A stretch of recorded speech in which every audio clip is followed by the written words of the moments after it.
After returning to Washington for a day in hopes of reaching a border deal, the U.S. Senate instead decided last night to close up shop and head home for a holiday break. This means critical work and tough debates over Ukraine funding, Israel support, border security, and keeping the government itself open will all get jammed into what looks to be a very intense January on Capitol Hill. Lisa Desjardins is here with me in studio to make sense of it all. Hi, Lisa. Good to see you. I don't know if I'll make sense of it exactly. We're going to do our best here. Well, you've been making sense of and covering all the ins and outs of the border negotiations all week. What does it mean that we're still not at a deal yet? This is a Rorschach test. There are a couple ways to look at this. You could say they haven't been able to come up with a deal. But you can also say this is, as the negotiators like to say, the most complicated area of U.S. law. The fact that they're still there shows the determination, not just of the negotiators, but the leaders. Let's look at who was still meeting in the Capitol today. It is DHS Secretary Mayorkas, along with the three senators, Democrat there, Senator Murphy, Independent, Sinema, Republican, Lankford. They have decided now not to do in person for a few days. They're going to continue to meet virtually so they can go home, celebrate the holidays, all of that.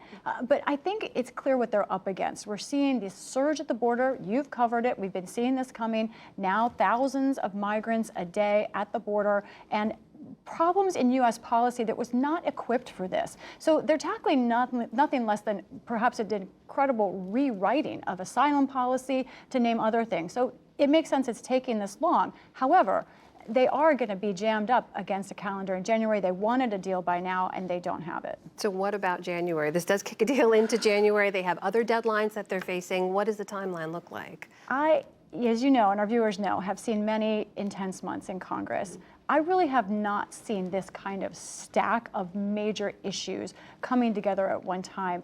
It is a basic calendar nightmare. Let's look at what's ahead. So January 8th, that's when Congress returns. Then after that, their first deadline for government funding, January 19th, that is when funding for Ag Department, housing, veterans runs out. Then there's a second government funding deadline coming up February 2nd. So while they're trying to process this border deal, they also have to figure out how to fund government in two separate deadlines. And oh, Amna, by the way, what else is happening? How about the presidential elections? January 15th, Iowa caucuses, and the 23rd, the New Hampshire primary. So think of it this way. The Senate generally needs a week and a half to do anything because of its calendar. They're going to come back within 2 weeks, already have a funding deadline, and they're trying to, accomplish the biggest immigration deal in perhaps 20 years at the same time. It's really hard to get my head around how they do this, but they're going to try. Meanwhile, as you know, all of this is unfolding with a fairly new, relatively inexperienced Speaker of the House in Representative Mike Johnson. How critical is he to moving all of this forward? He is a linchpin because obviously you need both chambers to agree, and he is the head of not just any Republican conference, but one of the trickiest Republican conferences in modern history to navigate. He has members of his conference that are ardently for parts of Ukraine aid, parts of the border deal, and some who are ardently against it. And underneath all of this, as he also tries to negotiate spending, above him hangs that sword where any single member of the Republican conference can still move to oust him from his job. His job is on the line in these major tasks that they are now squeezed into a few weeks to handle. What's more, it's gotten even harder.